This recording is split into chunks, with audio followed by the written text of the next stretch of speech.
Welcome to Kinesiology 120 Concepts of Wellness. I'm Dr. Devin Beasley, and in this presentation, we are going to briefly review intellectual wellness and what this means.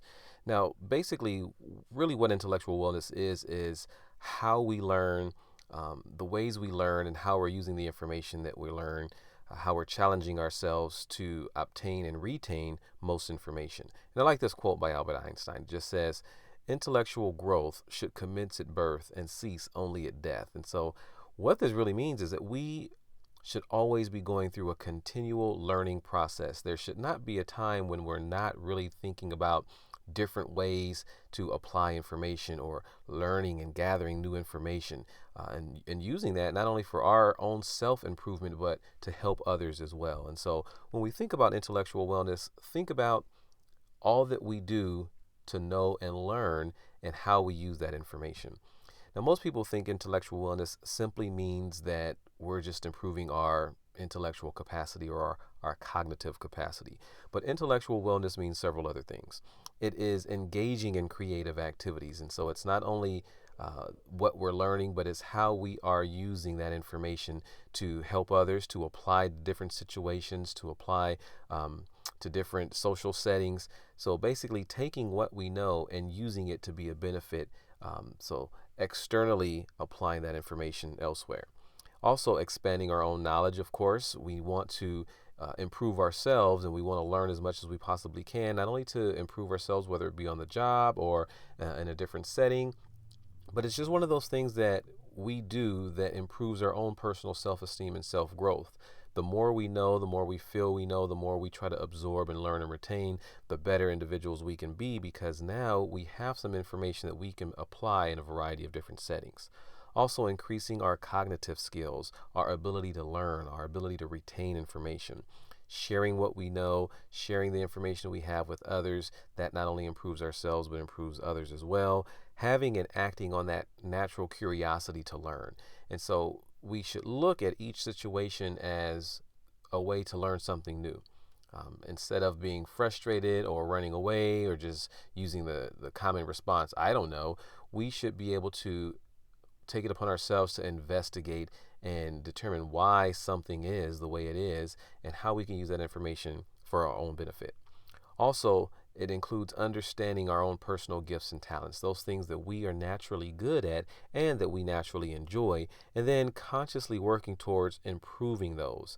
Now, there's some areas that we may, enjoy doing something, but we're not great at it. But improving our intellectual wellness also includes improving those areas. So taking that information or those situations that we're weak in or that we're not too strong in and figuring out how can we improve and develop those strengths or how we can overcome those weaknesses, as well as taking our gifts, the things that we are naturally gifted at doing, and improving those and using those to benefit others as well. Now, how do we demonstrate our intellectual wellness? So if someone was to look at you and say, well, I don't know if you're demonstrating intellectual wellness or not, there are some things that we can do to demonstrate that. And some of the things are being open to new ideas. So just welcoming others who have differing viewpoints, and you'll see that that is also one of them there. But also seeking personal growth, looking within ourselves and saying, okay, how can I use information I learn? Maybe I don't know something. What can I do to gather some information for myself to improve myself, not only cognitively but intellectually, and applying that information to a different particular situation. Searching for learning opportunities, seeking out things that we may otherwise neglect or kind of overlook, but looking for opportunities, taking a class outside of our own personal interest just for learning purposes, reading a book on a different topic just for learning purposes. Those are ways that we seek and search for other opportunities to learn. Understanding differing viewpoints of others. It's frustrating sometimes when we get into a conversation with someone who is at completely odds with what we believe, and their viewpoints and experiences are in complete conflict with our own. Sometimes that's frustrating, and sometimes we want to avoid those individuals. But look at it in a different way. Look at it and say, why does this individual believe that, or how are they looking at this situation from that perspective? What contributes to their own personal viewpoints and beliefs? Learning more about that helps us learn more about other people, and that improves ourselves, our intellectual wellness, our social wellness. And so you begin to see how all these dimensions of wellness are starting to become more and more interlinked. And then being well informed, what we call liberally educated, which is one of the reasons why colleges have general education courses, is because we want you to learn a little bit about a lot of different things and hopefully spark some interest in some of those areas so that you may branch out and say, well, I wonder why that happened, or I wonder why that is, and investigate it for yourself. And then thinking creatively and critically. So looking at things from a different eye in a very critical way. Kind of asking yourself those questions, why is this? And taking it upon yourself to really investigate and research and dig deep into something and look at it from a different viewpoint. And that's part of going along with understanding the different viewpoints of others. If we look at things from another perspective, we can then kind of have a better understanding as to why someone believes something or sees something in a certain way. And that not only helps us to be able to justify and rationale what we believe, but it also helps us to argue a point or maybe help others see things differently as well. Now, we learn things through two different methods. We perceive and then we process. And so this way that we learn can help us to really understand and really explain some things that we may not necessarily know, or we neglect, or we overlook just in the rush of things. We just want information as fast as possible, and we want to move on. But we also need to look at information and look at things in a way that says, well, I may not be interested in this, but maybe there's something in there I can apply. And so when we learn, there's two different things that happens. There's how we perceive information and how we process that information. And within perceiving information, there's concrete perception and there's abstract perception. And with concrete perception is those things that we believe and we know because of the experiences that we have. How we formulate our own personal viewpoints, whether it be our religious views or political views, all of those things stem from some type of experience. And so we learn through experience, and that's that concrete learning, that concrete perception that takes place. Also, there's abstract, and that's once we begin to perceive something and understand something, or maybe be exposed to some new stimuli, we start to analyze, we start to investigate, we start to look into something, we begin to ask questions. We think through a process which helps us to perceive and helps us to learn as well. And then we process that information. We look at something and we say, okay, this is what I've experienced, this is what I've analyzed, this is what I've observed. Now, how can I make use of this information? How can I take what I know and put it into an applicable setting? That's the processing of being actively involved in learning. And so we take information, we say, I want to learn this information because I want to be able to improve my job skills. And so I'm going to apply this directly to my job. So we've gone through a process of perceiving our experience, whether it be through a class or maybe through some training. We've thought through the process. We may have made some mistakes, but we learn through that. We ask questions, we think through it, and now we understand how we can apply it to improve ourselves. So that's part of that perceiving and processing taking place. And then we reflect. We look at what we've done. We looked at that whole process of experience, investigation, application, and then we think, okay, what was the outcome of that? Was it good? Was it bad? Are there areas that can be improved upon? All of that is included in the perceiving and processing of learning. And so as we learn new things, we begin to reflect on those and we make adjustments. We make changes. We take what we have experienced, we take what we have learned, and we find different methods and different means of using that information. All of that is part of improving our own intellectual wellness. And so through learning, that perceiving and processing of information, we better ourselves. Now, there's something called the learning hierarchy, and this identifies how we retain information. And so what I'm showing you here is basically a upside down pyramid that gives you a percentage of information that we retain, that we hold on to, that we have at immediate memory, and the methods that are used for learning. So for example, most people, and this is research based, if you look at information published by Kathy Summerford, you can find this as well. 10% of what is read is how we retain information. So basically, if we're reading something, we're only going to remember about 10% of it. We remember and retain about 20% of what is heard. So that jumps up, doubles from simply reading the information to hearing it from someone else. And then 30% of what is seen. And so once we see it, if we see it in action, we typically remember about 30% of it. For most people, we remember about 50% of what we see and hear. And so now, as we are combining those methods of learning, our retention increases. Then we remember about 70% of what is discussed. So becoming involved in an active discussion on a particular issue helps us to retain that information tremendously more. And then 80% of what we experience. And so not only discussing something, but also immersing ourselves in this particular situation and trying to find out how can I apply this information. We remember about 80%. And then 95% of what we read, what we hear, what we see, what we discuss, and what we experience. And so if we look at every situation that we go through from one of these means, we reread something, we hear it, we get involved in the conversation, we may watch some videos, you may see someone else apply the information, we talk about it some more, and then we put ourselves into that particular situation, we are going to retain about 95% of that information. And so it's important that we take responsibility for our own actions within learning. So often we just want to be fed information.